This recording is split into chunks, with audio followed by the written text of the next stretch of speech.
Eu vou conversar via Skype com o médico psiquiatra, neurocientista, pesquisador do estudo da inteligência humana, Dr. Pablo Vinícius, via Skype. Boa tarde, doutor. Que honra poder falar contigo. Tudo bem? Oi, Cláudia. Boa tarde. Tudo bem? Boa tarde a todos que nos ouvem. É um prazer enorme estar aqui falando de saúde mental nesse momento tão difícil.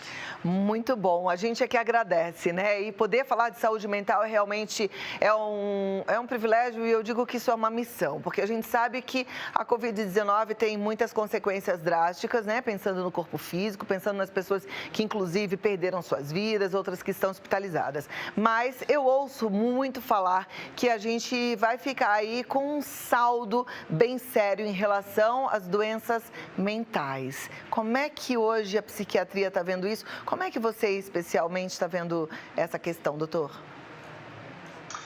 Na verdade, a preocupação ela é da Organização Mundial de Saúde. Então, para você ter uma ideia, a própria OMS, ela preconiza que governos e sociedade civil traga para o centro do debate a saúde mental. Porque a preocupação é enorme nesse momento que estamos e o que está por vir, né?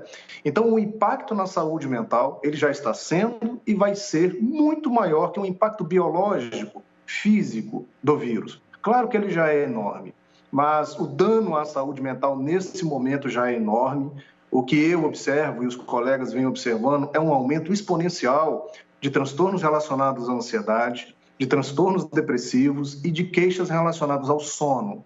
Então, são os três principais grupos de sintomas que têm assustado a gente nos nossos consultórios e que provavelmente vai continuar isso no pós-pandemia e, às vezes, até pior, quando a realidade vier nua e crua para as pessoas viverem. Então, realmente é assustador. Os órgãos que regulamentam a saúde têm se preocupado com isso, as sociedades médicas, nós, psiquiatras, psicólogos. Então, devemos falar disso, devemos trazer isso para o centro do debate. Vocês estão de parabéns. Obrigada. Quando a gente fala dessas doenças, desses distúrbios de ansiedade, depressão, distúrbio do sono, a gente está falando de pessoas que já tinham predisposição ou essas questões podem acometer qualquer pessoa, mesmo que talvez ela não tivesse uma predisposição, mas diante de tudo que está acontecendo, ela pode ser acometida por esses distúrbios? Muito legal isso que você falou, porque eu tenho falado que a pandemia, o isolamento social, a quarentena, só trouxe à tona aquilo que a gente já vinha vivendo. Na verdade, a sociedade já estava muito mal. Nós somos o país com o maior número de transtornos de ansiedade do mundo. Nós somos o segundo país do mundo a consumir calmantes. Já éramos. Nós somos o país com o maior número de depressões da América Latina e o quinto do mundo. Então, na verdade, a gente já vinha com relacionamentos complicados, o mundo do trabalho adoecendo as pessoas, só que a gente vinha aos trancos e barrancos. E aí a pandemia e o isolamento social fez com que isso aparecesse de fato. Então, você tem razão. As pessoas já não estavam bem, elas pioraram. Aquelas que estavam no limite, com esse fator estressor, teve um a mais para adoecer. Então, talvez seja isso a explosão de casos que a gente está vendo nesse momento.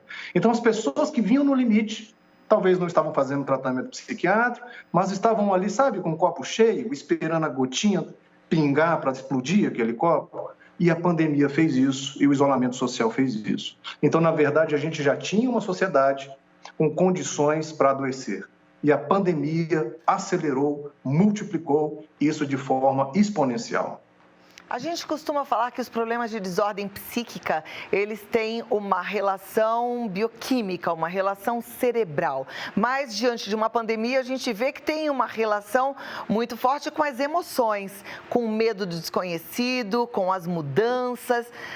Explica melhor como é que isso funciona no cérebro de cada um. É legal. O adoecimento mental, emocional, ele é uma soma de 3 fatores. O biológico, o genético, o químico, o cérebro adoecendo, o fator ambiental, que é o estresse que nós somos submetidos, e os fatores psicológicos, os nossos medos, os nossos anseios, os nossos desejos. Esses 3 fatores, eles estão interligados. tanto nos protegendo quanto nos empurrando para a doença. Então, quanto maior a carga genética, mais próximo eu estou de uma depressão, mais próximo eu estou de uma síndrome do pânico, mais próximo eu estou de uma insônia. Quanto maior o fator ambiental, meu pai está na UTI, eu peguei o Covid, eu estou com um problema financeiro, minha empresa está quebrando, mais próximo eu estou do adoecimento mental.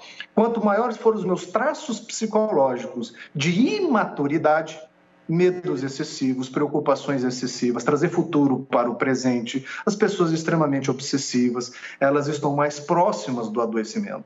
Então, esses 3 fatores, eles estão o tempo inteiro se somando para te empurrar para o adoecimento ou até para te proteger da doença. Então, é exatamente a conjunção desses fatores que vai te colocar em risco para uma depressão, por exemplo. Perfeito. Me chamou a atenção uma frase sua, uma palavrinha que você falou, dependendo do grau de maturidade, e você relacionou a maturidade ao medo excessivo, a ansiedade excessiva, a falta de esperança. Então, seria uma questão de maturidade emocional a gente ficar inteiro diante de uma situação difícil como essa? Com certeza. Os pesquisadores têm falado de resiliência, e a resiliência está ligada à maturidade emocional, à sua capacidade de lidar com a frustração, à sua capacidade de lidar com o não, à sua capacidade de lidar com a incerteza, com aquilo que não estava programado, com o imprevisto. Como é que é a sua reação diante dessas circunstâncias da vida? Você fica calmo ou você se desespera junto com a circunstância? Então, isso é do desenvolvimento da pessoa. Claro que se treina. Claro que as pessoas, a partir de um processo psicoterápico, de meditação, de yoga, de desenvolvimento da espiritualidade, ela pode melhorar. Mas esse lado psicológico, esse lado de resistência emocional, de maturidade emocional, ele é o fator, ele é o pilar principal hoje para que a gente ou as pessoas consigam passar por esse momento e lá na frente voltar às suas vidas normais. Perfeito. Doutor Pablo, nesse momento, as pessoas que estão se sentindo mais fragilizadas, amedrontadas, elas precisam já buscar ajuda psiquiátrica, precisam voltar para quem já fazia terapia, para a sua terapia, mesmo que online, e quem não fazia, buscar ajuda psicológica também?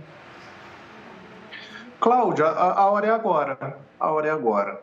Porque se as pessoas que estiverem num nível de sofrimento psíquico elevado, nesse momento, não buscarem ajuda, elas vão ter adoecimentos graves, vão ter quadros depressivos graves. A gente está vendo um aumento da taxa de suicídio, a gente está tendo um aumento das crises de pânico. Então, o que eu tenho falado para as pessoas? Vamos fazer do limão, que é essa pandemia, uma boa limonada. Vamos buscar ajuda?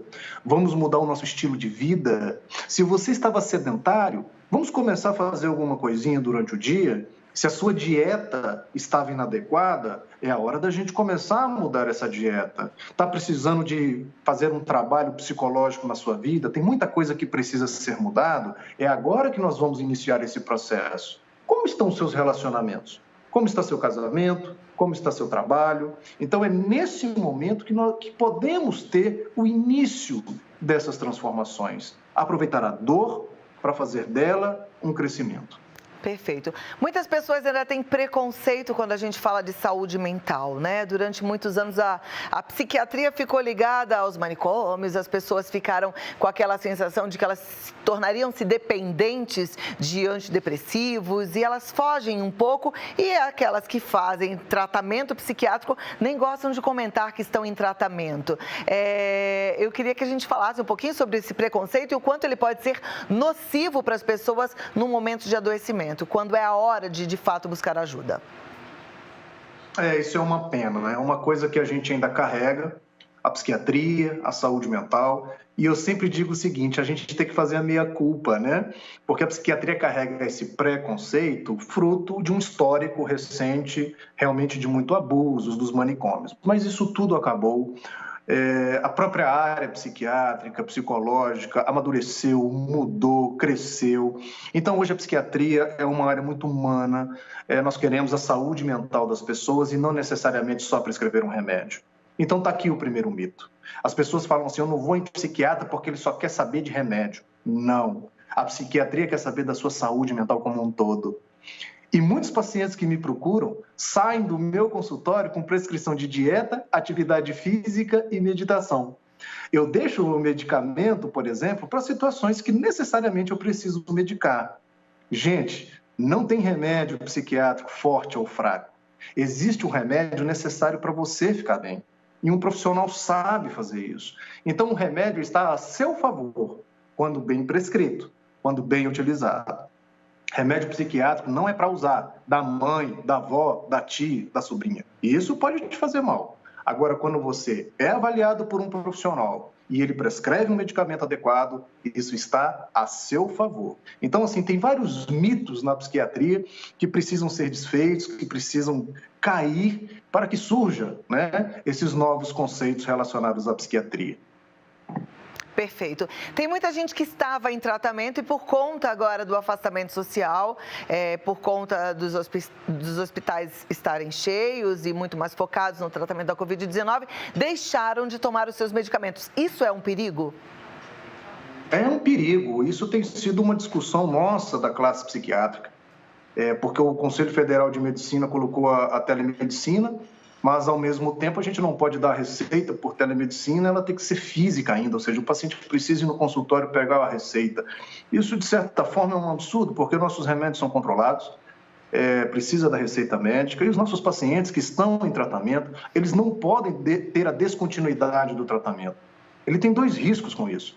O mal-estar gerado pela interrupção do tratamento e o retorno da doença. Uma crise depressiva mais severa, crises de pânico mais severa, um quadro de insônia mais severa. Então, os pacientes que estavam em tratamento, eles não podem ter a interrupção do tratamento.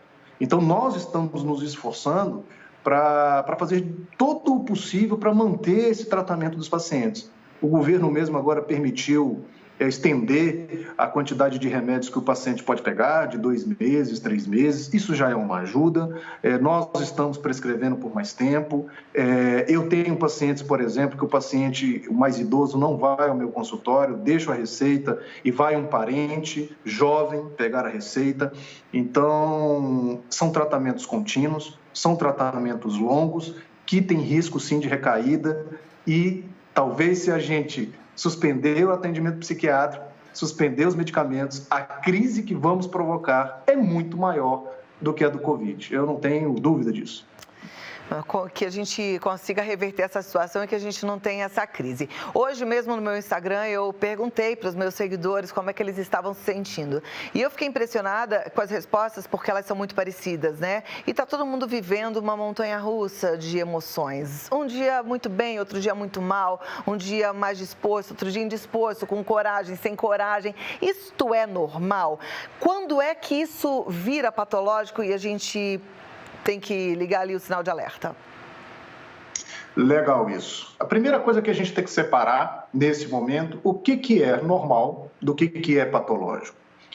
A nossa rotina, ela foi alterada de forma súbita, abrupta, de repente.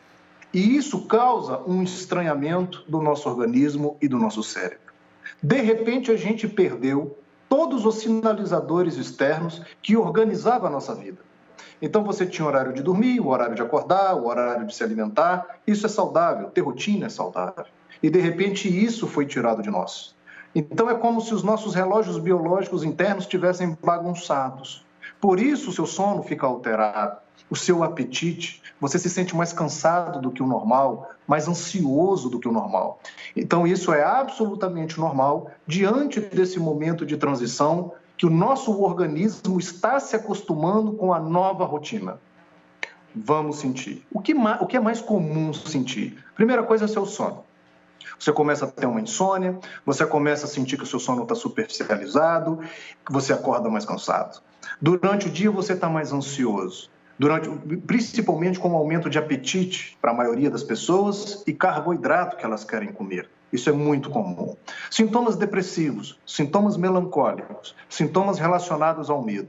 Isso é tudo normal para esse momento. Quando é que nós vamos nos preocupar? Quando isso tudo que eu falei está tão intenso ao ponto de prejudicar o seu dia a dia. Você já não consegue levantar da cama. O seu choro já é contínuo e constante. A sua ansiedade já é do horário de acordar ao horário de dormir. Você já está passando semanas acordados, sem pregar o olho.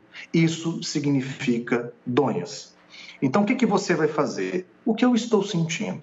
Está adequado para o que eu estou vivendo? Se a resposta for sim, é normal. Se for não, é muito intenso o que eu estou sentindo. Provavelmente você já está entrando no quadro de patologia e precisa de ajuda. Perfeito. E nesse momento a gente tem que contar aí com a telemedicina, né? E eu fico imaginando que para alguns pacientes isso seja uma dificuldade, porque tem o bloqueio, né? E é tão bom o contato visual, o contato do corpo, do toque, e é uma pena que a gente esteja vivendo tudo isso. Eu tenho muito pouco tempo, mas eu queria te dar 2 minutinhos finais para que você pudesse deixar o seu recado aqui para os nossos telespectadores, e já agradeço muito a sua participação, viu, doutor Pablo? Cláudia, eu que agradeço pelo espaço, novamente te parabenizo porque você está alinhada com a Organização Mundial de Saúde, de trazer para o seu programa, de trazer para o centro do seu debate saúde mental. Isso mostra a sua preocupação, a preocupação da Rede Vida em relação a isso. Então, vocês estão de parabéns, o que puder contar comigo, estou aqui disponível, tá? Então, eu gostaria de falar para as pessoas que eu tenho um projeto muito bacana chamado No Divã, é na minha rede, é no meu canal do Instagram. É um momento que eu escuto as pessoas. Ele é de graça, não custa nada. Então, tem sido muito legal, porque é um momento de catarse, é um momento das pessoas colocarem para fora com um profissional. Então, às vezes o marido, às vezes a mulher não entende. Então, eu criei esse espaço para que as pessoas pudessem falar dos seus medos, tirar as suas dúvidas, como aqui a gente fez, de tratamentos, de diagnósticos. Então, é um momento muito bacana. Então, gostaria de convidar as pessoas que quiserem participar desse projeto chamado No Divã. E o meu livro sobre depressão, que também disponibilizei de graça em forma de e-book, está lá no meu canal, do Instagram. As pessoas podem baixar e tem sido muito, muito bom nesse momento que as pessoas precisam ser esclarecidas. Então, gostaria de convidar as pessoas a esses meus 2 projetos que eu estou oferecendo para a sociedade, fruto de todos os meus anos profissionais. Então, mais uma vez, aí, muito obrigado por esse espaço. Puxa, nós é que agradecemos, né? E eu vou passar os contatos do Dr. Pablo Vinícius. Entra no site, que é pablovinicius.com.br. O Instagram que ele falou, No Divã, olha que incrível oportunidade, Dr. Pablo Vinícius. E tem também o site aformuladainteligencia.com.br. Faça contato, leia o livro e cuide-se. Muito obrigada, Dr. Pablo Vinícius. Foi uma alegria recebê-lo aqui mesmo que via Skype e aprender contigo.